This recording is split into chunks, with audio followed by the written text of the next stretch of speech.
దేవుని పరిశుద్ధమైన నామమునకు స్తుతి మహిమ ఘనత ప్రభావములు కలుగును గాక. ఈ ఉదయకాల సమయములో ప్రభువైన యేసుక్రీస్తు నామములో మీకు అందరికీ వందనములు తెలియజేయుచుంటున్నాను. దేవుని వాక్యాన్ని ప్రారంభించడానికి ముందు ప్రార్థన చేద్దాం. ప్రార్థన చేసిన తర్వాత దేవుని వాక్యములోనికి వెళుదాం. పరిశుద్ధమైన తండ్రి, జీవము గల ప్రభువ, మహోన్నతుడా, సర్వోన్నతుడా, సర్వశక్తిమంతుడా, యేసుక్రీస్తు ప్రభువా, నీకు వందనాలు, స్తుతులు, స్తోత్రాలు చెల్లించుచున్నా. ఈ ఉదయకాల సమయంలో బ్యాప్టిజమును గూర్చి దేవుని వాక్యమును నీ సేవకునిగా బోధించనై ఉండగా నాతో మీరు మాట్లాడండి. పరిశుద్ధాత్మ చేత నింపండి.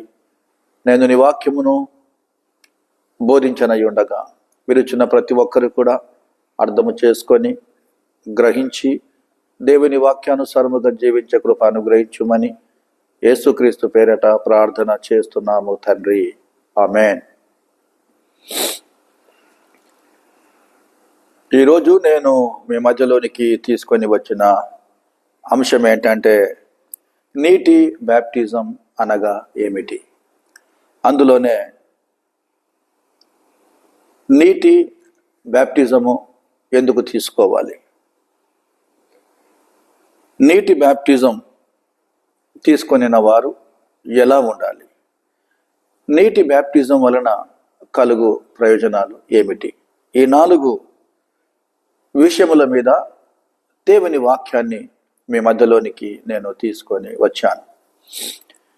దేవుని వాక్యములో బ్యాప్టిజాలు ఎన్ని ఉన్నాయంటే దాదాపు 8 రకాలైన బ్యాప్టిజములు మనము దేవుని వాక్యములో చూస్తున్నాం. నోహు బ్యాప్టిజం, మోషే బ్యాప్టిజము, యోహాను యొక్క బ్యాప్టిజం, అగ్ని బ్యాప్టిజం, పరిశుద్ధాత్మ బ్యాప్టిస్మము, సిలువ యొక్క బ్యాప్టిజము, విశ్వాసుల బ్యాప్టిస్మము. ఈ విధముగా దేవుని వాక్యములో మనము బాగా గమనించినట్లయితే ఈ 8 బ్యాప్టిజములు మనకు కనబడుచున్నాయి. ప్రతి బ్యాప్టిజమునకు అర్థమున్నది. ప్రతి బ్యాప్టిజం వివరించాలంటే చాలా సమయము పడుతూ ఉన్నది. కాబట్టి ఉదయకాల సమయంలో కేవలం మనము నీటి బ్యాప్టిజం అంటే ఏమిటి అది మొట్టమొదటిగా మనము ధ్యానము చేద్దాం. సాధారణముగా మనము ఏ ప్రాంతానికైనా ప్రయాణము చేయాలంటే అది భారతదేశంలో కానివ్వండి, ప్రపంచంలో ఎక్కడైనా కానివ్వండి, ఎక్కడ ప్రయాణము చేసినప్పటికీ మనకు బస్ టికెట్ తప్పకుండా కావాలి. ఆ తర్వాత విలేజ్కి ఒకవేళ ప్రయాణము చేయవలసి ఉన్నది అంటే ట్రైన్ టికెట్ కావాలి. ఒకవేళ మెట్రోలో ప్రయాణము చేస్తే మెట్రో టికెట్ కావాలి. ఆ తర్వాత ఏరోప్లేన్లో ఒకవేళ ఫ్లైట్లో ప్రయాణము చేయాలంటే ఫ్లైట్ టికెట్ కావాలి. అంటే ఎక్కడికి వెళ్ళినా టికెట్ చాలా అవసరం. టికెట్ ఒక సూచనగా ఉన్నది ప్రయాణం చేయడానికి. టికెట్ ఒక సాదృశ్యముగా ఉన్నది. అంటే టికెట్ తీసుకొని ప్రయాణము చేయటం వలన నీవు ధైర్యముగా ప్రయాణము చేయగలవు. అదొక టోకన్, అదొక సైన్, అదొక గుర్తు. ఒక విశ్వాసిగా నీవు సంఘములో గుర్తించబడాలి అంటే, ఒక క్రైస్తవునిగా నీవు సంఘములో మంచి గుర్తింపు, ఒక సైన్ నీకు కావాలంటే ఈ నీటి బ్యాప్టిజము ఎంతో అవసరమై ఉన్నది. ఇంకా కొంచెం ముందుకు వెళదాం. మనం ఒకవేళ ఆలోచన చేసినట్లయితే ఈ రోజుల్లో సెల్ ఫోన్లను చూద్దాం. సెల్ ఫోన్ ఒకవేళ ఆన్ చేయాలంటే ఫింగర్ ప్రింట్ కావాలి. ఆ తర్వాత చాలామంది ఉద్యోగాలు చేస్తున్నారు. వారు ఉద్యోగాలకు ఎగ్జాక్ట్లీ కరెక్ట్ టైంకి వెళ్ళి అక్కడ థంబ్ ఇంప్రెషన్ అది తప్పకుండా ఇవ్వాలి. ఆ తర్వాత కొన్ని చోట్ల ఫేస్ రికగ్నైజేషన్, తర్వాత చెయ్యి గుర్తింపు, ఇవన్నీ కూడా చాలా చాలా ప్రాముఖ్యం అండి. ఇవన్నీ కూడా దేనికి సాదృశ్యం అంటే ఒక గుర్తుకు సాదృశ్యం. అవి చాలా ఇంపార్టెంట్. అవి లేకుండా ఎవరు కూడా ఉద్యోగాలు చేయలేరు. అవి లేకుండా ఎవరు కూడా ప్రయాణాలు చేయలేరు. కాబట్టి సంఘంలో ఒక విశ్వాసిగా నీవు గుర్తించబడాలి అంటే తప్పకుండా నీటి బ్యాప్టిజం నీ ఆత్మీయ జీవితానికి ఎంతో ఎంతో అవసరమై ఉన్నది, చాలా ప్రాముఖ్యమై ఉన్నది. ఇంకొంచెం మనం ఆలోచన చేస్తే ఈ బ్యాప్టిజం అనే మాట ఎక్కడి నుండి వచ్చింది అని మనం ఆలోచన చేస్తే ఇది గ్రీకు పదములో నుండి ఉద్భవించబడింది. బ్యాప్టిజో అనే గ్రీకు పదము నుండి ఈ మాట వచ్చినట్లు మనం చూస్తున్నాం. ఈ మాటకు అర్థం ఏంటంటే నీటిలో మునుగుట, ముంచుట, స్నానము చేయుట, ఇంగ్లీష్లో ఇమర్జన్ అంటారు. ఆ తర్వాత శుద్ధీకరణము. నీటి బ్యాప్టిజము అంటే ఏంటంటే ఈ యొక్క నీటి బ్యాప్టిజం ఇది శుద్ధీకరణను గుర్తు చేస్తుంది, ఆధ్యాత్మిక స్థితిని గుర్తు చేస్తుంది. వాటర్లో ఏ శక్తి లేదండి, ఏ మాయాజలము లేదు, ఏ ప్రభావము లేదు. ఈ యొక్క నీళ్లు దేవుని వాక్యానికి మరి సూచనగా ఉన్నట్లు మనము దేవుని వాక్యము ద్వారా తెలుసుకొనుచున్నాం. యోహాను సువార్త 4వ అధ్యాయము 13వ వచనం నుండి 14వ వచనములు ఒకవేళ చదివినట్లయితే నిత్య జీవితములో ఎదగడము అనే మాట మనము చూస్తున్నాం. యోహాను సువార్తలో మరి సమరయ స్త్రీ, యేసుక్రీస్తు ప్రభు యొక్క సంభాషణ మనము చూస్తాం. అదే విధముగా జీవజలాన్ని యేసుక్రీస్తు ప్రభువు అనుగ్రహిస్తాడు. అందుకొరకే నీరు దేనికి సాదృశ్యం అంటే నిత్య జీవితానికి, లేకుంటే దేవుని వాక్యానికి సాదృశ్యముగా ఉన్నట్లు మనం చూస్తున్నాం. కాబట్టి ప్రియమైన దేవుని బిడ్డలారా, మొట్టమొదటిగా మనము దేని గురించి వింటున్నామంటే నీటి బ్యాప్టిజం అంటే ఏమిటి? దేవుని వాక్యములో నీటి బ్యాప్టిజంను గురించి చాలా విషయాలు ఉన్నాయి, కానీ కొన్ని విషయాలు నేను మీకు తెలియజేస్తాను. దయచేసి బ్యాప్టిజం తీసుకున్నవారు, బ్యాప్టిజం తీసుకోలేని వారు, బ్యాప్టిజం తీసుకొనబోచున్నవారు ఈ మాటలు తప్పకుండా మీరు అర్థం చేసుకోవాలి. ఈ మాటలు తప్పకుండా మీరు తెలుసుకోవాలి. నేను చెప్పిన ప్రతి మాట మీరు తెలుసుకునటం వలన, మీరు అర్థం చేసుకోవటం వలన అనేకులకు ఈ విషయాలు మీరు చెప్పి దేవుని యొక్క వాక్యములో వారిని నడిపించవచ్చు. ఆ తర్వాత బ్యాప్టిజం తీసుకోవడానికి కూడా ఈ మాటలు చెప్పి వారిని ఆధ్యాత్మిక జీవితంలో మీరు నడిపించవచ్చండి. నీటి బ్యాప్టిజం అంటే క్రొత్తగా జన్మించుట. 1 పేతురు 2వ అధ్యాయం నేను చదివి వినిపిస్తాను. 1 పేతురు 2వ అధ్యాయము 1 నుండి 3 వచనాలు మనం గమనించినట్లయితే, ప్రభు దయాళుడని మీరు రుచి చూచి ఉన్న ఎడల సమస్తమైన దుష్టత్వమును, సమస్తమైన కపటమును, వేషధరను, అసూయను, సమస్త దూషణ మాటలను మాని. నీటి బ్యాప్టిజం మీరు తీసుకొనబోచున్న సమయంలో మీ పాత జీవితములో ఉన్న ఆ ప్రతి ఒక్క అలవాటును మీరు మానుకొనవలసి ఉన్నది. ఆ పాత జీవితములో ఏ పాపములు కలిగి మీరు ఉన్నారో, దేవునికి విరోధముగా ఏ తప్పులు మీరు చేసి ఉన్నారో అవన్నీ కూడా నీటి బ్యాప్టిజం తీసుకొనబోచున్న సమయంలో అవి మీరు మానుకొనవలసి ఉన్నది. ఇక్కడ కొన్ని ఉదాహరణలు మరి పేతురు గారు మనకు చెప్పినట్లు వేషధారణ, అసూయ, సమస్త దూషణ మాటలను మాని.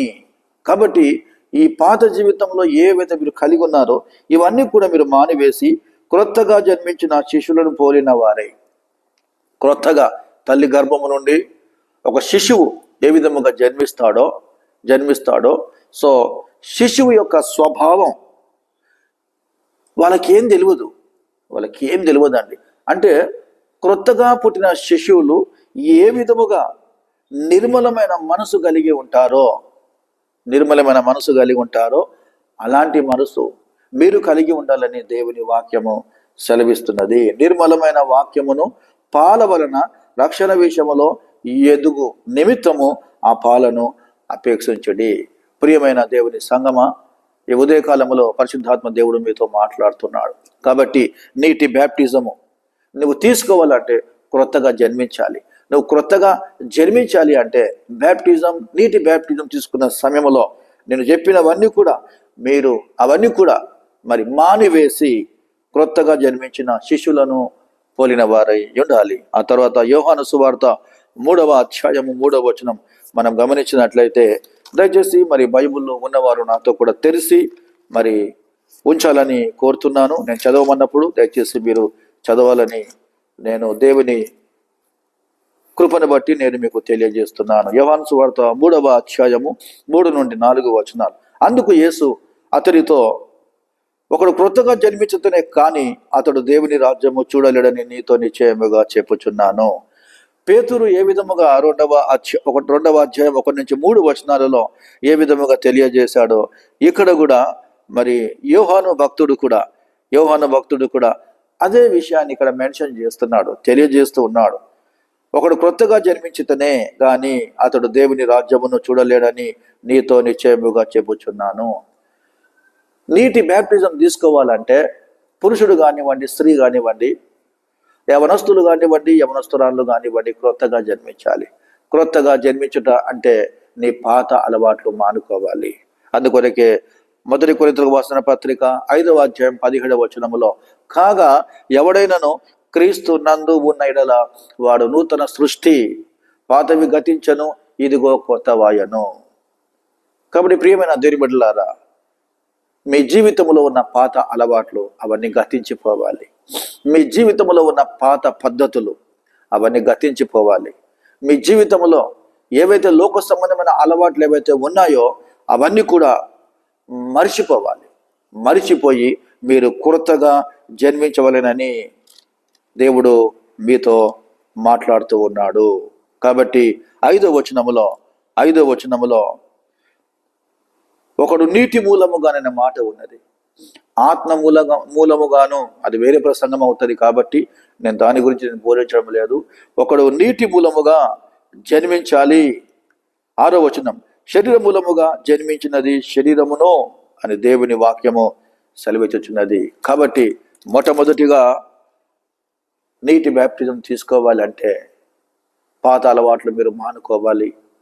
క్రొత్తగా జన్మించుట అంటే రోమపత్రిక 6వ అధ్యాయము 4వ వచనము. రోమపత్రిక 6వ అధ్యాయము 4వ వచనములో, కాబట్టి తండ్రి మహిమ వలన క్రీస్తు మృతుల నుండి ఎలాగూ లేపబడెనో అలాగే మనము నూతన జీవం పొందిన వారమై నడుచుకొనినట్లు మనము బ్యాప్టిజం వలన మరణములో పాలు పొందుటకై ఆయనతో కూడా పాతి పెట్టబడితిమి. ఎప్పుడైతే నీవు నీటి క్రిందికి నువ్వు వెళ్తావో, నీటిలో మునిగినప్పుడు నీ పాపములు చనిపోతాయి. నీవు ఆధ్యాత్మిక జీవితంలో, నీవు పాప జీవితంలో చనిపోయిన వాడవుగా ఉంటావు. యేసుక్రీస్తు కల్వరి సిలువలో ఏ విధముగా చనిపోయాడో, శ్రమలు ఓర్చి ఏ విధముగా చనిపోయాడో, అదే విధముగా నీటిలో నువ్వు మునిగినప్పుడు నీవు శరీర సంబంధమైన పాపం విషయము నువ్వు పూర్తిగా చనిపోతావు. యేసుక్రీస్తు ఏ విధముగా మరణమును గెలిచి సజీవముగా తిరిగి లేచాడో, మరణ బంధకములు తెంచివేసి ఏ విధముగా పునరుత్థానుడై తిరిగి లేచాడో, నీవు కూడా నీటిలో మునిగిన తరువాత నీటి నుండి లేస్తున్న సమయంలో క్రీస్తుతో నీవు లేపబడతావు. క్రీస్తుతో కూడా నీవు లేపబడతావు. పునరుత్థాన శక్తి కలిగి, నూతన స్వభావము, నూతన మనసు కలిగి నీవు క్రీస్తుతో పాటు కూడా తిరిగి లేస్తావు. అందుకొరకే 6వ అధ్యాయం 6వ వచనములో, ఏమనగా మనమికను పాపమునకు దాసులమై కాపాడునట్లు పాప శరీరము నిరర్ధకమగునట్లు మన ప్రాచీన స్వభావము ఆయనతో కూడా సిలువ వేయబడినని ఎరుగుదము. మన ప్రాచీన స్వభావము ఆయనతో కూడా సిలువ వేయబడినని ఎరుగుదము. దేని బిడ్డలారా, మీకు అర్థమవుతుంది కదా. కాబట్టి రెఫరెన్స్ను ఆధారము చేసుకొని నీటి బ్యాప్టిజం అంటే ఏంటో నేను మీకు తెలియజేస్తున్నాను. అదే విధముగా నీటి బ్యాప్టిజం అంటే పునర్జన్మ సంబంధమైన స్నానము చేయుట. ఈ మాటను మనం ఎక్కడ చూస్తామంటే తీతు పత్రిక 3వ అధ్యాయము, తీతు పత్రిక 3వ అధ్యాయము 5వ వచనము నేను చదువుతాను, గమనించండి దయచేసి. తీతు పత్రిక 3వ అధ్యాయము 5వ వచనము, మనము నీతిని అనుసరించి చేసిన క్రియల మూలముగా కాక తన కనికరము చొప్పుననే పునర్జన్మ సంబంధమైన స్థానము ద్వారాను పరిశుద్ధాత్మ మనకు నూతన స్వభావము కలుగజేయుట ద్వారాను మనలను రక్షించను. దేవుని బిడ్డలారా, పునర్జన్మ సంబంధమైన స్థానము అంటే తిరిగి జన్మించుట, క్రొత్తగా జన్మించుట. ఒక్క మాటలో చెప్పాలంటే నీతిని అనుసరించి నడుచుకొనుట. ఇంకొక మాట చెప్పాలంటే పాప భూయిష్టమైన జన్మ కాదండి. నువ్వు ఒకప్పుడు పాపభూయిష్టమైన ఆ యొక్క జన్మించావు. కానీ నీటి బ్యాప్టిజం తీసుకునటం వలన నీవు పునర్జన్మ సంబంధమైన స్థానము యేసుక్రీస్తుతో పాటు నువ్వు కలిగి ఉన్నావని నువ్వు జ్ఞాపకం చేసుకోవాలి. నీవు మీ తల్లి గర్భము ద్వారా నువ్వు జన్మించావు, అయినప్పటికీ నువ్వు పాపివని తెలుసుకోవాలి. ఏ భేదము లేదు, అందరూ పాపము చేసి దేవుడు అనుగ్రహించి మహిమను పొందలేకపోవచ్చున్నారు. కాబట్టి పునర్జన్మ సంబంధమైన స్థానం, ఆ యొక్క స్నానం దేవుని వాక్యము ద్వారానే మనకు కలుగుతుందని మనం జ్ఞాపకం చేసుకుందాం. మరొక మాట, నీటి బ్యాప్టిజం నీవు పొందాలి అంటే, నువ్వు తీసుకోవాలంటే, లేకపోతే నీటి బ్యాప్టిజం అంటే ఏంటి అని నువ్వు ఇంకా అర్థం చేసుకోవాలంటే నీవు రక్షణ పొందాలి, మారు మనసు పొందాలి, పశ్చాత్తాపం పొందాలి. ఇవన్నీ కూడా, ఈ మూడు కూడా ఒకదానికొకటి కనెక్టివిటీ కలిగి ఉన్నాయి.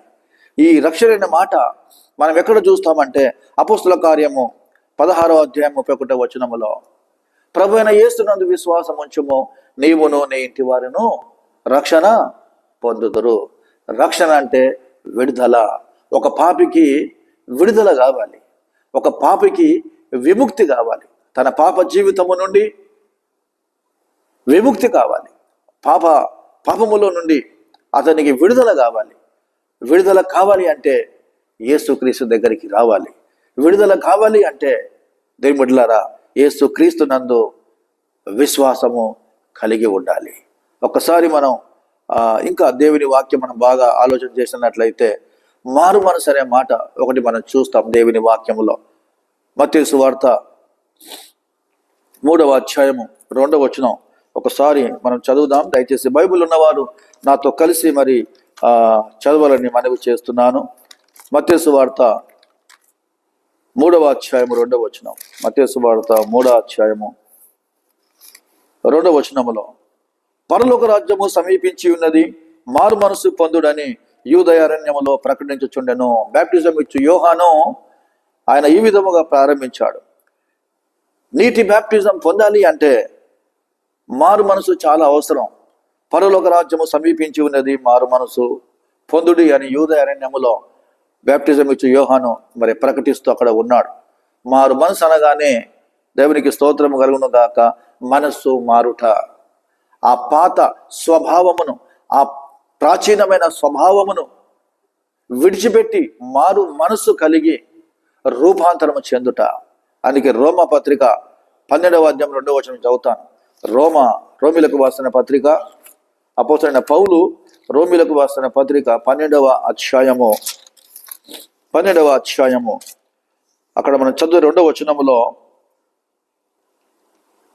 మీరు ఈ లోక మర్యాదను అనుసరింపక ఉత్తమమును అనుకూలమును సంపూర్ణమునై ఉన్న దేవుని చిత్తం ఏదో పరీక్షించి తెలుసుకున్నట్లు మీ మనసు మారి నూతన మగుట వలన రూపాంతరము పొందుడి. ఆ తర్వాత పశ్చాత్తాపము. నీ పాపము నిమిత్తం నువ్వు పశ్చాత్తాపడాలి. నీ పాపము నిమిత్తం నీవు పశ్చాత్తాపడి నీ పాపముల విషయములో ఆ యొక్క పాప క్షమాపణ యేసుక్రీస్తు దేవుడు నీకు కలుగజేస్తాడు. యేసు రక్తం ప్రతి పాపిని కడిగి పవిత్రపరచును అని మనము దేవుని వాక్యములో మనము చూస్తున్నాం. దేని బిడ్డలారా, మత్తయి సువార్త 3వ అధ్యాయము 2వ వచనం మనం చూద్దాం. మత్తయి సువార్త 3వ అధ్యాయము 2వ వచనములో నేను చదివి మీకు వినిపించాను. అదేవిధంగా అపోస్తుల కార్యములు 2వ అధ్యాయం 37వ వచనం. అపోస్తుల కార్యములు 2వ అధ్యాయం 37వ వచనము. వారు ఈ మాట విని హృదయములో నొచ్చుకొని, సహోదరులారా మేమేమి చేతుమని పేతురును కడమ అపోస్తలులను అడగగా, పేతురు దేవుని వాక్యమును బోధించిన తరువాత పశ్చాత్తాపమును గూర్చి, రక్షణను గూర్చి, మారు మనసును గూర్చి బోధించిన తరువాత అక్కడ యూద ప్రజలందరూ కూడా మనసు నొచ్చుకొని అనే మాట మనం చూస్తున్నామండి. వారు వారు హృదయాలు నొచ్చుకున్నారు. పేతురు యొక్క పేతురు మాటలు, ఆ పరిశుద్ధాత్మతో మాట్లాడుతుండగా దేవుని మాటలు వారు విన్న తర్వాత ఆ దేవుని వాక్యం అనే మాటల ద్వారా వారి హృదయములో నొప్పి కలిగింది. ఆ మాటలు శూలముల వలె వారి హృదయములో పొడవబడ్డాయి. వారు వెంటనే పేతురు, మీరు మారు మనసు పొంది పాప క్షమాపణ నిమిత్తం ప్రతివాడు యేసుక్రీస్తు నామమున బ్యాప్టిజం పొందుడి. చూసారండి, ఆ మాటలు విన్న వెంటనే వారి లోపల పశ్చాత్తాపం వచ్చేసింది. వారి పాపములను బట్టి ఒప్పుకున్నట్లు మనం చూస్తున్నాం. ఒప్పుకొని అక్కడ బ్యాప్టిజం తీసుకున్నారు. అందుకొరకే 1 యోహాను 1వ అధ్యాయం 9వ వచనములో, మన పాపములు మనము ఒప్పుకొనిన ఎడల ఆయన నమ్మదగిన వాడు, నీతిమంతుడు గనుక సమస్త దుర్నీతి నుండి మనలను పవిత్రులుగా చేయును. యేసు ప్రభు మనలను పరిశుద్ధపరిచే దేవుడు, యేసు ప్రభు మనలను పవిత్రపరిచే దేవుడు, యేసు ప్రభు మనలను శుద్ధీకరించే దేవుడు. ఆయన రక్తము ద్వారా మన పాపములకు ప్రాయచిత్తము కలిగింది. అందుకొరకే నీటి బ్యాప్టిజం అంటే ఏంటంటే, నేను కొన్ని విషయాలు మీకు చెప్పాను. క్రొత్తగా జన్మించుట, ఆ తర్వాత పునర్జన్మ సంబంధమైన స్థానము, ఆ తర్వాత పశ్చాత్తాపము చాలా చాలా ప్రాముఖ్యమండి. ఈ రక్షణ, ఈ మారు మనసు, పశ్చాత్తాపము యేసు క్రీస్తు ద్వారానే మనకు దొరుకుతుందని దేవుని వాక్యం సెలవిస్తుంది. ఆ తర్వాత ఇంకో మాట మీకు తెలియజేస్తాను. ఈ యొక్క నీటి బ్యాప్టిజం అంటే ఏంటంటే, విశ్వాస యొక్క బహిరంగ ప్రకటన. విశ్వాసి దేవుని వాక్యము చేత పట్టబడిన తరువాత, దేవుని వాక్యము విని పాపక్షమాపణ కలిగిన తరువాత, దేవుని వాక్యము విని విశ్వసించిన తరువాత, దేవుని వాక్యము విని నూతన స్వభావమును మారు మనసు కలిగి ఆయన దేవుని వాక్యమును అర్థం చేసుకున్న తర్వాత ఒక బహిరంగ ప్రకటన, విశ్వాసం యొక్క బహిరంగ ప్రకటన. నేను దేవుని సమక్షములో, దేవుని ఎదుట, దైవ సేవకుని సమక్షములో, దైవ సేవకుని ఎదుట, సంఘస్థుల సమక్షములో, సంఘస్థుల ఎదుట, సంఘ పెద్దల సమక్షములో, వారి ఎదుట నేను ఈ యొక్క నీటి బ్యాప్టిజం తీసుకొనుట వలన ఒక బహిరంగ ప్రకటనగా నేను ఈ నీటి బ్యాప్టిజం తీసుకుంటున్నాను అని ప్రతి విశ్వాసి ఇది ఒక బహిరంగ ప్రకటన చేయాలండి. దేని బిడ్డలారా, అందుకొరకే రోమాపత్రిక 10వ అధ్యాయము 9వ వచనం, రోమాపత్రిక 10వ అధ్యాయము 9వ వచనములో శ్రేష్టమైన మాట నేను మీకు తెలియజేస్తాను. అదేమనగా, యేసు ప్రభువని నోటితో ఒప్పుకొని దేవుడు మృతులలో నుండి ఆయన లేపనని హృదయమందు విశ్వసించినడల నీవు రక్షింపబడుదువు. ఎలా అనగా, నీతి కలుగునట్లు మనుషుడు హృదయములో విశ్వసించును, రక్షణ కలుగునట్లు నోటితో ఒప్పుకొనును. ఏమనగా, ఆయన యందు విశ్వాసముంచు వాడెవడును సిగ్గుపడడని లేఖనము చెప్పుచున్నది. నీటి బ్యాప్టిజం తీసుకొని వచ్చిన సమయంలో ఒక విశ్వాసురాలు చేయుచున్న ఆ బహిరంగ ప్రకటన ఏంటంటే, దేవునికి స్తోత్రం కలుగును గాక, యేసు ప్రభు అని నోటితో ఒప్పుకోవాలి. దేవుడు యేసు ప్రభును మృతుల నుండి లేపెను అని, ఆయన లేపను అని హృదయమందు విశ్వసించిన వారు రక్షణ పొందెదరు. కాబట్టి ప్రియమైన దేవుని బిడ్డలారా, ఈ యొక్క విశ్వాస యొక్క బహిరంగ ప్రకటన ఏంటంటే, నీటి బ్యాప్టిజం తీసుకున్నట వలన నేను యేసు ప్రభు మనసు కలిగి ఉంటాను, నేను యేసు ప్రభు నీతిని కలిగి ఉంటాను, నేను యేసు ప్రభు పోలికలో నడుస్తాను, నేను యేసు ప్రభు అడుగు జాడలో నడుస్తాను, నేను యేసు క్రీస్తు యొక్క మనసు కలిగి ఉంటాను, నేను యేసు ప్రభు యొక్క ఆజ్ఞలను పాటిస్తాను, నేను యేసు ప్రభువును జీవితాంతము అనుసరిస్తాను, యేసు ప్రభు నాకు రక్షకుడు, యేసు ప్రభును నేను మనస్ఫూర్తిగా విశ్వసిస్తున్నాను, యేసు ప్రభు నా దోషములు క్షమించాడు, యేసు ప్రభు నన్ను ప్రేమించాడు అని ఈ విధముగా విశ్వాసురాలు నీటి బ్యాప్టిజం ద్వారా వారి యొక్క విశ్వాసమును ఈ యొక్క ప్రకటన ద్వారా వారు తెలియ చేయవలెను. ఇది మీకు అర్థం కావాలంటే నేను ఒక చిన్న మాట మీకు చెప్తాను. ఇప్పుడు నేను ఒక ల్యాండ్ కొంటున్నాను, దయచేసి అందరూ నేను గమనించండి, దయచేసి ఒక ల్యాండ్ కొంటున్నాను నేను. ఆ ల్యాండ్ ఎవరిదైతే ఆ ల్యాండ్ ఉన్నదో ఆ వ్యక్తి దగ్గరికి వెళ్ళి ల్యాండ్ కొనే విషయంలో సర్టన్ అమౌంట్ ఇస్తా. అది ఏంటంటే అది ప్రైవేట్ కమిట్మెంట్. డబ్బులు ఇచ్చిన తర్వాత ఆ ల్యాండ్ అది అవుతుందా? డబ్బులు ఇచ్చిన తర్వాత నేను ఆ ల్యాండ్ సొంతం చేసుకోగలనా?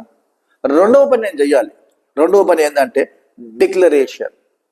డిక్లరేషన్ అంటే ఏంటంటే నేను అమౌంట్ ఇచ్చిన తర్వాత డాక్యుమెంట్స్ నేను తయారు చేయాలి. డాక్యుమెంట్స్ తయారు చేసిన తర్వాత రిజిస్ట్రేషన్ ఆఫీస్కి వెళ్ళాలి. గవర్నమెంట్కి నేను డబ్బు కట్టాలి. సాక్షులు కావాలి. సాక్షుల సంతకాలు కావాలి. అంటే దీన్ని బట్టి మీకేమర్థమైందంటే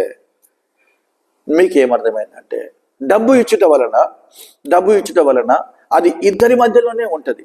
కానీ డాక్యుమెంటేషన్ వలన, గవర్నమెంట్ రిజిస్ట్రేషన్ వలన అది డిక్లరేషన్. నేను పలానా వ్యక్తి నుండి పలానా సాక్షుల ఎదుట నేను యొక్క ల్యాండ్ కొన్నాను, ఇది నా సొంతం.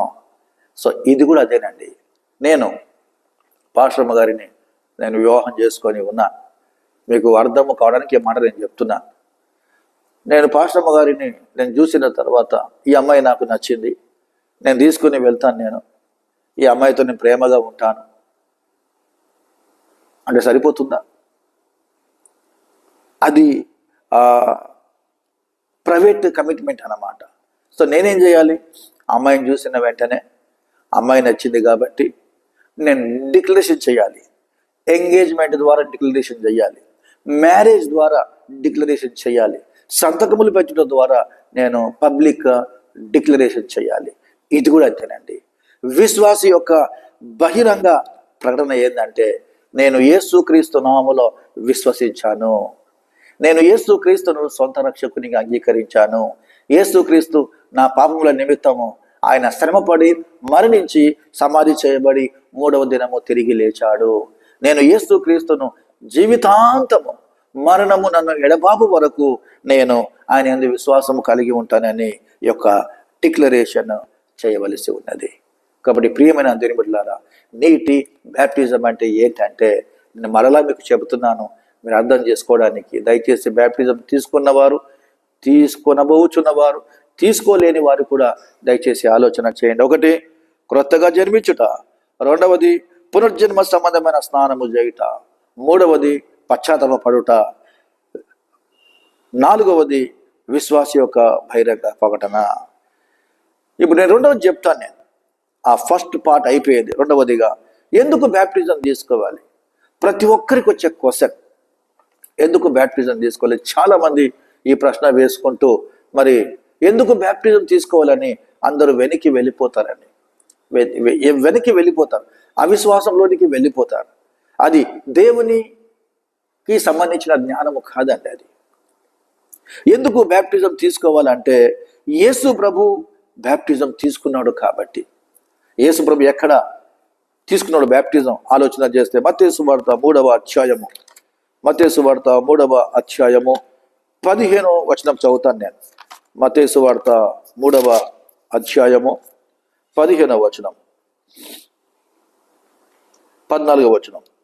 అందుకు యోహాను, నేను నీ చేత బ్యాప్టిజం పొందవలసిన వాడనై ఉండగా నీవు నా యొద్దకు వచ్చుచున్నావా అని ఆయన నివారింపజూచెను. గాని యేసు ఇప్పటికీ కానేమో నీతి యావత్తు ఇలాగూ నెరవేర్చడం మనకు తగి ఉన్నదని అతనితో ఉత్తరం ఇచ్చెను. గనుక అతడు అలాగూ కానిచ్చెను. యేసు బ్యాప్టిజము పొందిన వెంటనే నీళ్ళ నుండి ఒడ్డునకు వచ్చాను. ఎందుకు బ్యాప్టిజం తీసుకోవాలంటే యేసు ప్రభు తీసుకున్నాడు కాబట్టి. యేసు ప్రభు పాపము చేసిన వాడా? యేసు ప్రభు పాపి కాబట్టి బ్యాప్టిజం తీసుకున్నాడా అని నువ్వు అనుకోవచ్చు. లేదండి, ఆయన పాపి కాదు. ఆయన 100% మానవుడు, 100% ఆయన పరిశుద్ధుడు, ఆయన దేవుడు, దేవుని కుమారుడు. ఆయన ఏ తప్పిదము లేదు. ఆయనను చూసి మనము నేర్చుకోవాలని, ఆయన చేసినట్లు మనము కూడా చేయాలని యేసుక్రీస్తు ప్రభువు బ్యాప్టిజము తీసుకున్నాడు కాబట్టి మనము కూడా బ్యాప్టిజం తీసుకోవాలి. ఆయన నీటి బ్యాప్టిజం తీసుకున్నాడు, నీటిలో మునిగాడు.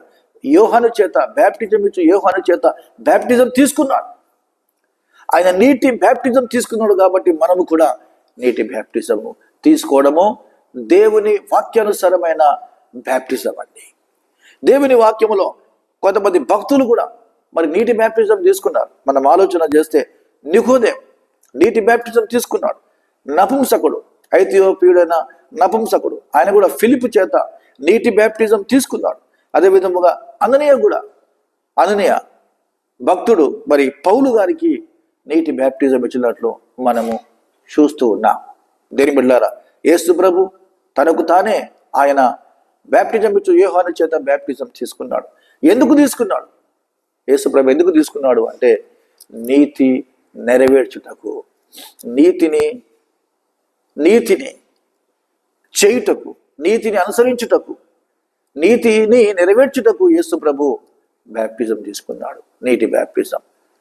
నీవు కూడా వాక్యం అంటున్న మీరందరూ కూడా నీతిని నెరవేర్చుటకు మీరందరూ కూడా బ్యాప్టిజము తీసుకోవాలని దేవుని వాక్యం చేత మనము హెచ్చరిక పొందుతున్నాం. ఆ తర్వాత ఎందుకు మనం బ్యాప్టిజం తీసుకోవాలి అంటే యేసు ప్రభు ఆజ్ఞాపించాడు కాబట్టి, యేసు ప్రభు హెచ్చరిక చేశాడు కాబట్టి మనము నీటి బ్యాప్టిజము తప్పకుండా తీసుకోవాలి. అందుకే మత్తయి సువార్త 28వ అధ్యాయము, మత్తయి సువార్త 28వ అధ్యాయము మనం గమనించినట్లయితే 28:19 వచనములో, కాబట్టి మీరు వెళ్ళి సమస్త జీవులను శిష్యులుగా చేయుడి, తండ్రి యొక్కయు కుమారుని యొక్కయు పరిశుద్ధాత్మ యొక్కయు నామములోనికి వారికి బ్యాప్టిజము ఇచ్చుచు అనే మాట ఉంది. యేసు ప్రభు శిష్యులందరినీ కూడా పిలిచి మీరు వెళ్ళి సమస్త జీవులను శిష్యులుగా చేయుడి, తండ్రి యొక్కయు కుమారుని యొక్కయు ఆ తరువాత పరిశుద్ధాత్మ యొక్కయు నామములోనికి వారికి బ్యాప్టిజం ఇవ్వాలి. కాబట్టి దేవుని బిడ్డలారా, మరి నేను కూడా మీకు బ్యాప్టిజం ఈ మాట మీదనే నేను బ్యాప్టిజం ఇస్తాను. ఏ మాట మీద అనగా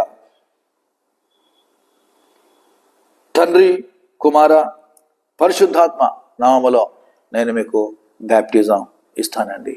కాబట్టి ఎందుకు బ్యాప్టిజం తీసుకోవాలంటే ఆయన తీసుకున్నాడు కాబట్టి మనము తీసుకోవాలి. ఎందుకు తీసుకోవాలంటే ఆయన ఆజ్ఞాపించాడు, హెచ్చరిక చేశాడు కాబట్టి మనం బ్యాప్టిజం తీసుకోవాలి. నీటి బ్యాప్టిజం తీసుకున్న వారు ఎలా ఉండాలి? ఇది 3వ పాయింట్ అండి. నీటి బ్యాప్టిజం తీసుకున్న వారు ఎలా ఉండాలి? బ్యాప్టిజం తీసుకుంటే సరిపోతుందా?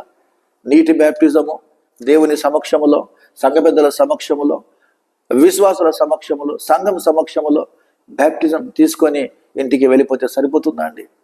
ఆలోచన చేయండి దయచేసి. ఎప్పుడైతే నువ్వు నీటి బ్యాప్టిజం తీసుకుంటావో ఆ క్షణము నుండి నీవు దేవునితో కలిసిపోయావు, దేవుని మనసుతో కలిసిపోయావు. కాబట్టి దేవుని యొక్క మాటలు నీలో ఉన్నాయి. దేవుడు చెప్పినట్లు నువ్వు చేయాలి. నీటి బ్యాప్టిజం తీసుకున్న వారు ఎలా ఉండాలంటే దేవునికి స్తోత్రం కలుగును గాక, దేవుని సంతోష పెట్టాలి. నువ్వు మొదటిగా దేవుని ఏం చేయాలి? సంతోష పెట్టాలి. ఈయన నా ప్రియ కుమారుడు, ఈయన యందు నేను ఆనందించుచున్నాను. తండ్రి అయిన దేవుడు యేసు ప్రభు బ్యాప్టిజం తీసుకున్న తర్వాత హ్యాపీగా ఉన్నాడు, సంతోషముగా ఉన్నాడు. యేసుక్రీస్తు తన జీవితకాలం అంతా కూడా జీవితాంతము తండ్రిని సంతోషపెట్టాడు. తండ్రి మీద ఆధారపడి ఉన్నాడు. తండ్రికి విధేయత కలిగి ఉన్నాడు. తండ్రికి విధేయత చూపించాడు. ప్రతి విషయములో తగ్గించుకున్నాడు, దీనత్వము కలిగి ఉన్నాడు. ఆయన మనసును బట్టి ఈయన నా ప్రియ కుమారుడు, ఈయన యందు నేను సంతోషించుచున్నాను. ప్రియ దేవుని కుమారుడు, దేవుని కుమార్తె, నువ్వు బ్యాప్టిజం తీసుకున్న తర్వాత దయచేసి మొట్టమొదటిగా నీ తండ్రిని, నీ దేవుని నీవు సంతోషపెట్టు. ప్రార్థన ద్వారా సంతోషపెట్టు, వాక్యము చదువుల ద్వారా సంతోషపెట్టు, దేవుని ఆరాధించడం ద్వారా సంతోషపెట్టు. ఆ తరువాత నీ ప్రవర్తనను బట్టి దేవుని సంతోషపెట్టు. దానియేలు తన జీవితాన్ని బట్టి దేవుని సంతోషపెట్టాడు. యోసేపు తన జీవితము ద్వారా దేవుని సంతోషపెట్టాడు. కాబట్టి నువ్వు మొట్టమొదటిగా దేవుని సంతోషపెట్టాలి. రెండవదిగా సంఘాన్ని సంతోషపెట్టాలి. సంఘాన్ని కూడా సంతోషపెట్టాలి. అపోస్తల కార్యం 6:3 వచనములో, అపోస్తల కార్యములు 6వ అధ్యాయము, అపోస్తల కార్యములు 6వ అధ్యాయము 3వ వచనములో ఏముందంటే, కాబట్టి సహోదరులారా, ఆత్మతోను జ్ఞానముతోను నిండుకొని మంచి పేరు పొందిన 7 మనుషులను మీలో ఏర్పరచుకొనుడి. దీని అర్థం ఏంటంటే, నీవు ఆత్మతోనూ జ్ఞానముతోనూ నిండుకొని నిండుకొని ఆ సంఘం అంతటిని నువ్వు ఏం చేయాలి? సంతోషపెట్టాలి. నీ మంచి ప్రవర్తన ద్వారా, నీ మంచి ప్రవర్తన ద్వారా, నీ మంచి సాక్ష్యము ద్వారా సంఘాన్ని నీవు సంతోషపెట్టాలి. గొప్ప ఐశ్వర్యము కంటే మంచి పేరు కోరదగినది, సుగంధ ద్రవ్యముల కంటే మంచి పేరు ప్రాముఖ్యమైనది. కాబట్టి మంచి సాక్ష్యం, మంచి ప్రవర్తన, మంచి పేరు తగ్గించుకొని దీన మనసు కలిగి నీవు ఆ విధముగా అనుసరించి నడుచుకొనినప్పుడు సంఘస్థులందరూ నీ విషయంలో సంతోషపడతారు. ఆ తర్వాత మూడవది ఏంటంటే మీ ఇంట్లోని వారిని సంతోషపెట్టాలి. చాలామంది బ్యాప్టిజం చేసుకున్న తర్వాత ఇంట్లో ఉన్న వారిని దుఃఖ పెడుతూ ఉంటారు, బాధ పెడుతూ ఉంటారు, కష్టపెడుతూ ఉంటారు. వారి ప్రవర్తనను చూసి ఇంట్లో ఉన్న వాళ్ళందరూ కూడా కలవరపడుతూ ఉంటారు. అలా కాదండి. బ్యాప్టిజం ఎవరైతే తీసుకోవడానికి సిద్ధపడుతూ ఉన్నారో మీ ఇంట్లో వారిని సంతోషపెట్టాలి. మీ మారు మనసు, మీ రక్షణ, మీ పశ్చాత్తాపము, మీ మంచి ప్రవర్తన వారు చూచి వాళ్ళు సంతోషించాలి. మీరు ఇంట్లో వారిని, మీ కుటుంబాలను ఏ విధముగా సంతోషపెట్టాలి అంటే 1 తిమోతి 4:12 ఒక చక్కని మాట చదువుతాను నేను. 1 తిమోతి 4:12 1 తిమోతి 4:12 నీ యవ్వనమును బట్టి ఎవడును నిన్ను తృణీకరింపనీయకము గాని మాటలోను, ప్రవర్తనలోను, ప్రేమలోను, విశ్వాసములోను, పవిత్రతలోను విశ్వాసులకు మాదిరిగా ఉండుము. అక్కడ విశ్వాసులకు మాదిరిగా ఉండుము అని వ్రాయబడి ఉన్నది. సంఘానికి నువ్వు మాదిరిగా ఉండాలి. కుటుంబము వారితో కూడా నీవు ఎలా ఉండాలని? మాదిరిగా ఉండాలి. కాబట్టి మరొక అంశంలోనికి వెళదాం. ఇంతకుముందు దేవుని మహాకృపను బట్టి మనము నీటి బ్యాప్టిజం అంటే ఏమిటో మనం చూసాం. అందులో 4 మాటలు చూసాం. ఒకటి క్రొత్తగా జన్మించుట, రెండవది పునర్జన్మ సంబంధమైన స్నానము, మూడవది రక్షణ, మారు మనసు, పశ్చాత్తాపము, తరువాత 4వది ఒక విశ్వాసి నీటి బ్యాప్టిజం తీసుకుంటున్నాడంటే అది బహిరంగ ప్రకటనగా ఉండాలని. తర్వాత 2వ అంశం ఏంటంటే ఎందుకు నీటి బ్యాప్టిజము తీసుకోవాలని చెప్పాను నేను. ఆ తర్వాత నీటి బ్యాప్టిజం తీసుకున్న వారు ఎలా ఉండాలి. తర్వాత 4వదిగా చివరిగా నీటి బ్యాప్టిజం వలన కలుగు మేలులు. నీటి బ్యాప్టిజం వలన కలుగు మేలులు. అవునండి, నీటి బ్యాప్టిజం ద్వారా మేలులు ఉన్నాయి. ఆ మేలులు నేను మీకు చెప్పినప్పుడు మీరు ఆశ్చర్యపోతారు. ఇవన్నీ కూడా దేవుని వాక్యములో ఉన్నాయి. పరిశుద్ధాత్మ దేవుడు, నేను వాక్యము చదువుతుండగా పరిశుద్ధాత్మ దేవుడు నాకు ఎన్నో విషయాలు బయలుపరచాడండి. ఎఫెసీయులకు రాసిన పత్రిక 2వ అధ్యాయములో అనేకమైన మేలులు మనము చూస్తాం. మొట్టమొదటి మేలు ఏంటంటే నీటి బ్యాప్టిజం వలన కలుగు మేలులు. మొట్టమొదటి బ్యాప్టిజం ఏంటంటే ఎఫెసీయులు 2:8 మీరు విశ్వాసము ద్వారా కృపచేతనే రక్షింపబడి ఉన్నారు. ఇది మీ వలన కలిగినది కాదు, దేవుని వరమే. చూసారండి, నీటి బ్యాప్టిజం మీరు తీసుకుంటున్నారంటే కేవలము విశ్వాసము ద్వారానే, కృపచేతనే మీరు రక్షింపబడి ఉన్నారు. కృపచేతనే నీవు రక్షింపబడి ఉన్నావు.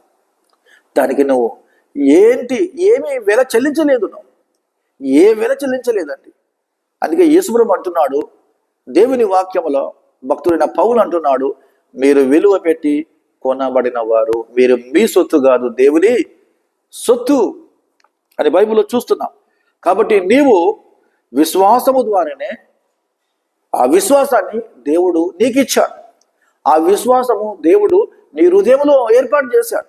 అందుకే బైబిల్ ఏముందంటే నేను ఆకర్షిస్తేనే కానీ ఎవరు కూడా నా తండ్రి యొద్దకు రారు. కాబట్టి యేసు ప్రభు నీవు రక్షణ పొందుటకు, పశ్చాత్తాపపడుటకు, విశ్వాసము కలిగి ఉండుటకు, నీటి బ్యాప్టిజము కలిగి ఉండుటకు నీకు దేవుడు యేసయ్య విశ్వాసం ఇచ్చాడు. ఆయన కృప ద్వారానే నీకు రక్షణ. ఇది నీ వలన కలిగినది కాదు, ఇది దేవుని వరమే. ఒకసారి చేతులు స్తోత్రం చెప్దామా? దేవునికి స్తోత్రం కలుగును గాక. అది దేవుని వరమే, అది నీ వలన కలిగినది కాదు అని నువ్వు గుర్తుపెట్టుకోవాలి. 2వ మేలు చూద్దాం, 7వ వచనం. క్రీస్తు యేసునందు మనలను ఆయనతో కూడా లేపి పరలోకమందు ఆయనతో కూడా కూర్చుండబెట్టాను. చూసారండి, నీటి బ్యాప్టిజం నీవు తీసుకున్న వలన పరలోకమందు యేసుతో కూడా నీవు కూర్చుంటావు. పరలోకమందు యేసుతో కూడా నీవు కూర్చుంటావు. దేవుని సన్నిధిలో నీవు ఉంటావు. ఎంత గొప్ప మేలండి, ఎంత గొప్ప ఆశీర్వాదము, ఎంత గొప్ప దీవెన దేవుడు నీకు ఇస్తున్నాడు. చూడండి, నేను మళ్ళీ చదువుతాను. క్రీస్తు యేసునందు నిన్ను ఆయనతో కూడా లేపి పరలోకమందు నిన్ను కూర్చుండబెట్టును. చూసారండి. 3వ మేలు చూద్దామండి. 19వ వచనం. కాబట్టి మీరు ఇక మీదట పరజనులను పరదేశులై ఉండక పరిశుద్ధులతో ఏక పట్టణస్థులను దేవుని ఇంటి వారినై ఉన్నారు. చూసారండి, నీవు దేవుని ఇంటి వాడవుగా ఉన్నావు. నువ్వు ఇంతకుముందు దేవుని ఇంటి వాడవుగా లేదు. మీరు ఇంతకుముందు దేవుని ఇంటి వారుగా లేరు. సాతాను గృహములో ఉన్నారు. సాతాను ఇంటివారుగా ఉన్నారు. దేవునికి దూరముగా ఉన్నారు. దేవునికి పరదేశులుగా ఉన్నారు. దేవునికి పరజనులుగా ఉన్నారు. దేవునికి అవిధేయతలో ఉన్నారు. సున్నతి లేనివారుగా ఉన్నారు. దేవునికి స్తోత్రము కలుగును గాక. నిరీక్షణ లేనివారుగా ఉన్నారు. ఈ విధముగా చీకటిలో ఉన్నవారుగా ఉన్నారు. సాతాను బంధకములో ఉన్నవారుగా ఉన్నారు. పాపపు దాస్యములో ఉన్నారు. కానీ దేవునికి స్తోత్రము కలుగును గాక. ఆ యొక్క పాపపు గృహములో నుండి దేవుడు మిమ్మలను దేవుని గృహములోనికి తీసుకొని వచ్చాడు. Praise the lord. దేవునికి స్తోత్రము కలుగును గాక. మీరిప్పుడు దేవుని గృహములో ఉన్నారు. దేవుని గృహములో ఉన్నారు. దేవుని గృహములో ఎవరు ఉంటారంటే పరిశుద్ధులు ఉంటారు. పరిశుద్ధులు ఉంటారు. నీతిమంతులు ఉంటారు. రక్షణ పొందిన వారు ఉంటారు. విశ్వాసము గలవారు ఉంటారు. పశ్చాత్తాపము కలిగిన వారు ఉంటారు. పాప క్షమాపణ కలిగిన వారు ఉంటారు. ఏం కావాలండి? ఒకప్పుడు నువ్వు దేవుని గృహములో లేవండి. చికట గల ఆ దొంగ ఆ యొక్క ఊబిలో నువ్వు ఉన్నావు. కానీ దేవుడు నిన్ను లోకములో నుండి వేరు చేశాడు, ప్రత్యేకపరిచాడు. తన గృహములోనికి నేను పిలుచుకొని వచ్చాడు. ఇప్పుడు నువ్వు దేవుని ఇంటిలో ఉన్నావు, సురక్షితముగా ఉన్నావు. దేవుని గృహములో ఉన్నావు, సురక్షితముగా ఉన్నావు. కాబట్టి నువ్వు ఎల్లప్పుడూ కూడా దేవునికి స్తుతి స్తోత్రములు చెల్లించు వాడవై ఉండాలి. ఇంకొక మేలు చూద్దాం. ఇంకొక మేలు 2:16 ఎఫెసీయులకు రాసిన పత్రిక 2:16. తాను తన శిలువ వలన ఆ ద్వేషమును సంహరించి దాని ద్వారా వీరిద్దరిని ఏక శరీరముగా చేసి. ఇంతకుముందు నీవు దూరముగా ఉన్నావు, క్రీస్తుతో వేరుగా ఉన్నావు. కానీ నేటి బ్యాప్టిజం తీసుకున్న తర్వాత యేసుతో ఏక శరీరమయ్యావు. ఏక శరీరమై ఉన్నావు. నీ మనసు యేసు ప్రభు మనసుతో కలిసిపోయింది. నీ శరీరం యేసు ప్రభు శరీరముతో కలిసిపోయింది. యేసు ప్రభు నేను నా తండ్రి ఏకమై ఉన్నాము అన్నట్లు నీవు యేసయ్య ఏకమై ఉన్నారు. ఎంత గొప్ప వరము చూడండి.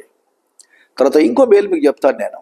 2:16 ఏముందంటే 2:16 దేవునితో సమాధానపరచవలనని. ఇంతకుముందు నీవు అసమాధానములో ఉన్నావు, అసంతోషములో ఉన్నావు, సంతోషం లేని పరిస్థితుల్లోనే ఉన్నావు. సమాధానము లేదు, నెమ్మది లేదు, కలవరం ఉంది. నీ జీవితంలో శాంతి లేదు. కానీ దేవుడు ఏం చేశాడంటే నీటి బ్యాప్టిజం తీసుకున్న తర్వాత నిన్ను యేసుక్రీస్తులో సమాధానము చేశాడు. ఒక్కసారి 1 కొరింథీయులకు వెళ్దామా? 1 కొరింథీయులకు రాసిన పత్రిక, అక్కడ ఒక చక్కని మాట ఉంది, నేను చెప్తాను. నేను 1 కొరింథీ 1వ అధ్యాయము మన ప్రభు అయిన యేసుక్రీస్తు అను తన కుమారుని సహవాసమునకు మిమ్మును పిలిచిన దేవుడు నమ్మదగిన దేవుడు. కాబట్టి దేవుని బిడ్డలారా, నీటి బ్యాప్టిజం వలన కలుగు మేలు లేదంటే నీవు కృపచేతనే రక్షింపబడి ఉన్నావు. ఆ తర్వాత క్రీస్తుతో కూడా పరలోకమందు నేను కూర్చుండబెట్టాడు. నీవు ఒక దేవుని గృహములో ఉన్నావు, దేవుని ఇంట్లో నీవు ఉన్నావు, క్రీస్తుతో ఏక శరీరమై ఉన్నావు నీవు. ఆ తర్వాత క్రీస్తుతో దేవుడు నిన్ను సమాధానపరిచాడు. ఆ తరువాత ప్రభువు బల్ల తీసుకోవడానికి నీవు అర్హురాలవు. ఇంతకుముందు నువ్వు ప్రభు వల్ల మీరు తీసుకునేవారు కాదు. ప్రభు వల్లకు మీరు దూరముగా ఉన్నారు. క్రీస్తు శరీరమునకు సాదృశ్యముగా ఉన్న రొట్టెను మీరు తీసుకోలేదు. క్రీస్తు రక్తమును సాదృశ్యముగా ఉన్న ద్రాక్షరసాన్ని మీరు తీసుకోలేదు. కానీ నీవు నీటి బ్యాప్టిజం తీసుకున్న తర్వాత ప్రార్థన పూర్వకముగా ఆయనలో ఏకత్వము కలిగి, ఏక మనస్సు కలిగి నీవు ఆ రొట్టెను, ఆ ద్రాక్షరసమును తీసుకొనటం వలన దేవుని కుటుంబములో నువ్వు చేర్చబడ్డావు. దేవుని కుటుంబంలో నువ్వు చేర్చబడ్డావు. కాబట్టి నేను చెబుతున్న ఈ ప్రసంగంలో ఆత్మని వస్తలేదండి. ఆత్మ మూలముగా జన్మించుట అని చెప్పడం లేదు. ఆత్మ మూలముగా జన్మించుట అనే ప్రసంగం నేను రెండవ పార్ట్గా నేను తర్వాత చేస్తాను. ఇది కేవలము నీటి బ్యాప్టిజం అంటే ఏంటి, నేను ఆ మాటలు నేను మీకు తెలియజేస్తున్నాను. ప్రియమైన దేవుని బిడ్డలారా, వాక్యాన్ని చక్కగా వినుటకు అర్థం చేసుకోండి. మీరు ఏ కార్యము చేసినా, మీరు ఏ పని చేసినా వాక్యానుసారంగా చేయండి, విశ్వాసముతో చేయండి, ప్రార్థన పూర్వకంగా చేయండి. దయచేసి గుడ్డిగా దేనిని కూడా మీరు నమ్మొద్దండి. వాక్యమే మనకు ఆధారం, వాక్యమే మనకు బేస్మెంట్ అండి, వాక్యమే మనకు సెంటర్. కాబట్టి నువ్వు నీటి బ్యాప్టిజం తీసుకొని చుంటున్నావు అంటే ఇవన్నీ నీకు తెలియాలి. ఇవన్నీ తెలుసుకొని నువ్వు నీటి బ్యాప్టిజం తీసుకో. నీటి బ్యాప్టిజం తీసుకోవడానికి దేవుడు నీకు సహాయం చేస్తాడు, దేవుడు నీకు జ్ఞానం ఇస్తాడు, దేవుడు నీకు తెలివిస్తాడు, దేవుడు నీకు వివేచన ఇస్తాడు. దేవుని వాక్యానుసారముగా దేవుడిని నడిపిస్తాడు.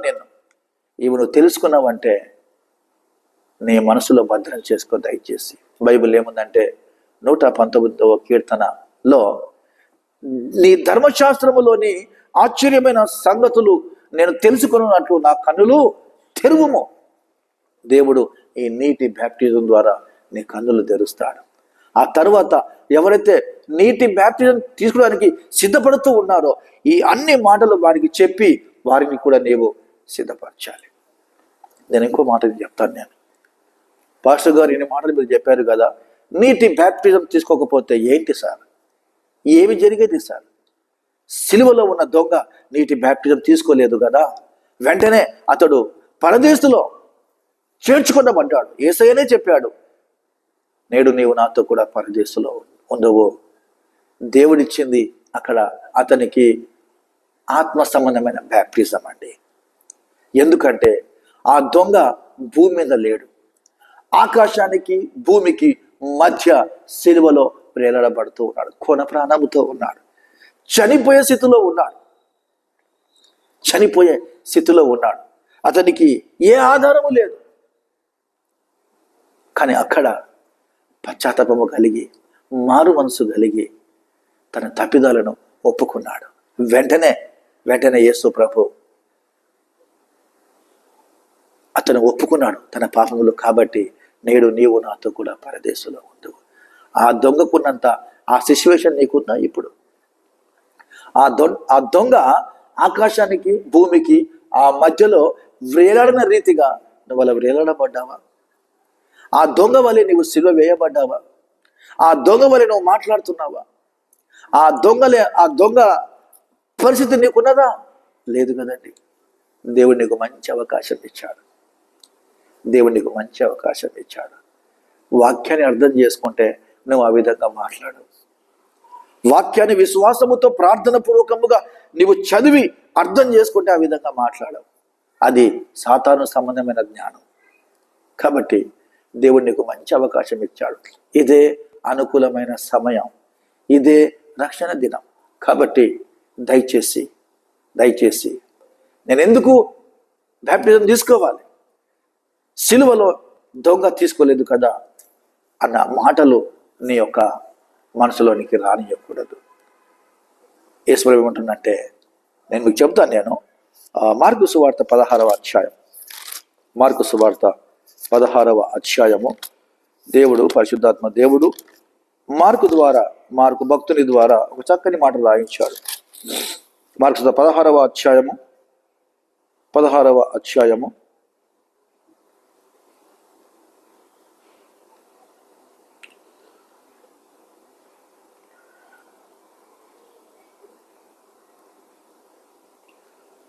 16వ వచనం, నమ్మి బ్యాప్టిజం పొందిన వాడు రక్షింపబడును, నమ్మని వానికి శిక్ష విధింపబడును. నమ్మి బ్యాప్టిజం పొందితే నీకు సమాధానం, నీకు సంతోషం, నీకు నెమ్మది, నీకు పరలోక రాజ్యం, నీకు సంతోషం అనే విధాలుగా నీవు నమ్మకపోతే, నువ్వు నీటి బ్యాప్టిజం తీసుకోకపోతే దేవుని సంతోషం, దేవుని సమాధానము, దేవుని నీతి నీలో ఉండదు. దీనికి ఇంకొక మాట మీకు చెప్తాను. మత్తయి సువార్త 3వ అధ్యాయంలో ఒక మాట వ్రాయబడి ఉన్నది. అక్కడ ఏముందంటే మత్తయి 3:10, ఇప్పుడే గొడ్డలి చెట్ల వేరున ఉంచబడి ఉన్నది కనుక మంచి ఫలము ఫలింపని ప్రతి చెట్టును నరకబడి అగ్నిలో వేయబడును. చూసారండి, తీర్పు. నీటి బ్యాప్టిజం తీసుకొనకపోతే తీర్పు. కాబట్టి నీవు తీర్పులోనికి రావాలనే దేవుని ఉద్దేశం కాదు. నీవు దేవుని శిక్ష, దేవుని ఉగ్రత పొందాలి అని దేవుని ఉద్దేశం కాదు. అస్సలు కాదండి. దేవుని ఉద్దేశం ఏంటంటే, నీకు సమయాన్ని దేవుడు ఏర్పాటు చేశాడు. ఇది అనుకూలమైన సమయం. బాగా వాక్యం చదువు, బాగా ప్రార్థన చేయి. విశ్వాసములో నేను దేవుడిని నడిపించిన తర్వాత దేవుని వాక్యానుసారముగా నీవు నీటి బ్యాప్టిజం తీసుకోవాలి. దుష్టుడు ఏమాత్రము మరణము చెందుట దేవునికి ఇష్టము లేదు. దుష్టుడు, పాపి, మూర్ఖుడు మరణము చెందుట దేవునికి ఇష్టము లేదు. అతను ఆమె తన ప్రవర్తనను సరిదిద్దుకొని నా యొద్దకు వచ్చుటయే సంతోషం. అప్పుడు వారు బ్రతుకుదురు.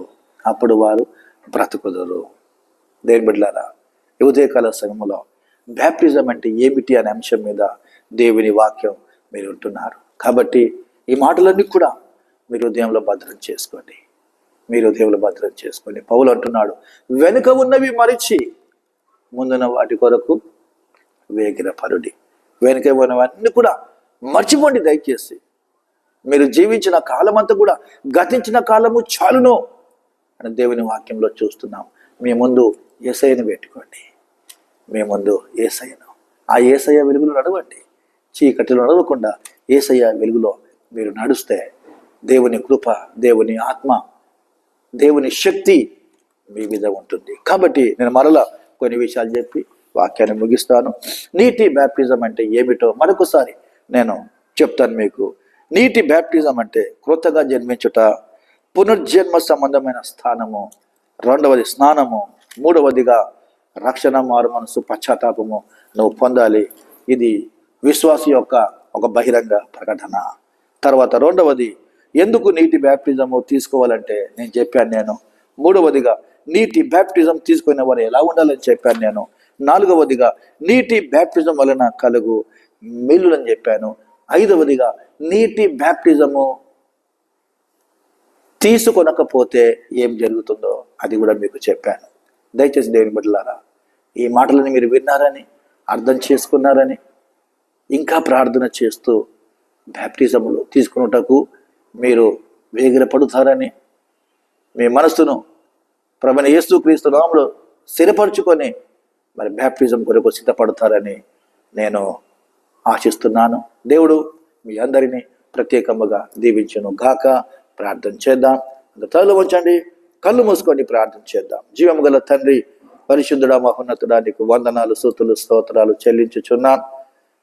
5 విషయాలు ప్రభువా నీ వాక్యంలో నుండి నీ సేవకునిగా, దైవజనునిగా ప్రభువా నీటి బ్యాప్టిజం అంటే ఏమిటి అనేకమైన విషయాలు నీ బిడ్డలతో పంచుకున్నా.